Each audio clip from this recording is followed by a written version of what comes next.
शेती, शिक्षण, राजकारण, क्रीडा, मनोरंजन, बातमी तुमची आमची सदैव आपल्या सेवेत.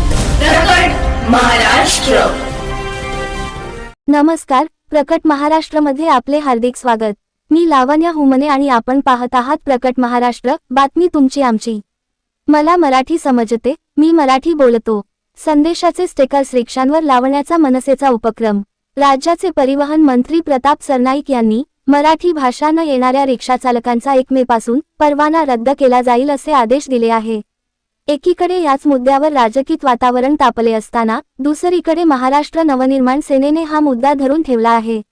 मला मराठी समजते, मी मराठी बोलतो असे संदेशाचे स्टिकर्स रिक्षांवर मनसेचा लावण्याचा उपक्रम कल्याण डोंबिवली व आजूबाजूच्या परिसरात सुरू केला आहे.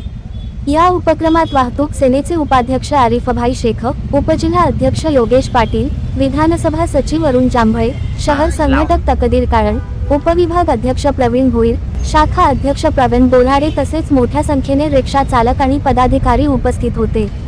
शनिवार 25 तारखेला महाराष्ट्र नवनिर्माण सेनेच्या वतीने मला मराठी समजते, मी मराठी बोलतो या स्पष्ट आणि ठाम संदेशाचे स्टिकर्स रिक्षांवर लावण्याचा उपक्रम राबविण्यात आला. हा उपक्रम पक्षाचे नेते तथा माजी आमदार प्रमोद राजू रतन पाटील यांच्या मार्गदर्शनाखाली पार पडला. सार्वजनिक वाहतूक सेवेत मराठी भाषेचा सन्मान राखला जावा आणि सामान्य मराठी माणसाला आपल्याच राज्यात भाषेची अडचण भासू नये, हा या मोहिमेचा मुख्य उद्देश असल्याचे यावेळी सांगण्यात आले. महाराष्ट्र नवनिर्माण सेनेचे म्हणणे आहे की महाराष्ट्रात सेवा देताना मराठी भाषेचा आदर राखणे ही केवळ अपेक्षा नाही, तर जबाबदारी आहे. या उपक्रमातून रिक्षा चालकांनीही सकारात्मक प्रतिसाद देत मराठी भाषेच्या सन्मानासाठी पुढाकार घेतला, ही स्वागतार्ह बाब आहे.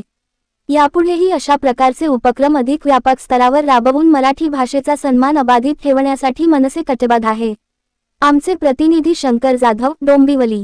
कायदा आहे ते जुना कायदा आहे आणि ते जुना कायद्याची आज अंमलबजावणी आहे आणि राजसाहेब आणि महाराष्ट्र सेना आणि महाराष्ट्र वाहतूक सेना सतत हे मराठीचं जे आहे सक्तीचं जे कायदा आहे ते आम्ही किती वर्षापासून हे आम्ही मागणी केलेली आहे आणि ते आहे अंमलबजावणी झाली पाहिजे होती, परंतु बोलते ना देर आहे दुरुस्त आहे. आज अंमलबजावणी झालेली आहे आणि साहजिकच आहे महाराष्ट्रामध्ये आणि मुंबईमध्ये किंवा कल्याण डोंबिवलीमध्ये आहे की साहजिकच आहे आज प्रत्येकाला हे मराठी तर यायलाच पाहिजे.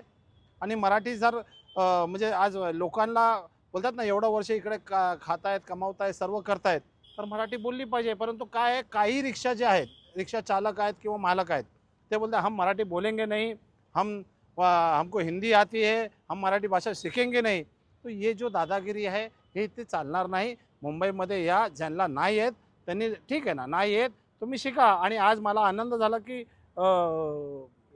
योगेश आमचा जो आहे आमचा इकडचा स्थानिक पदाधिकारी आहे त्यांनी मला सांगितलं आल्याबरोबर आरिफभाई ज्यांना जे आहे मराठी येत नसेल रिक्षा चालक किंवा मालकला, आरिफभाई मी माझ्या कार्यालयामध्ये किंवा एखादा मोठी जागा असेल मी या ठिकाणी मराठी शिकवण्याचं काम या रिक्षा चालकाला करणार आहे. एवढा आज मला आनंद झाला आणि मी तुम्हाला पण सांगतो.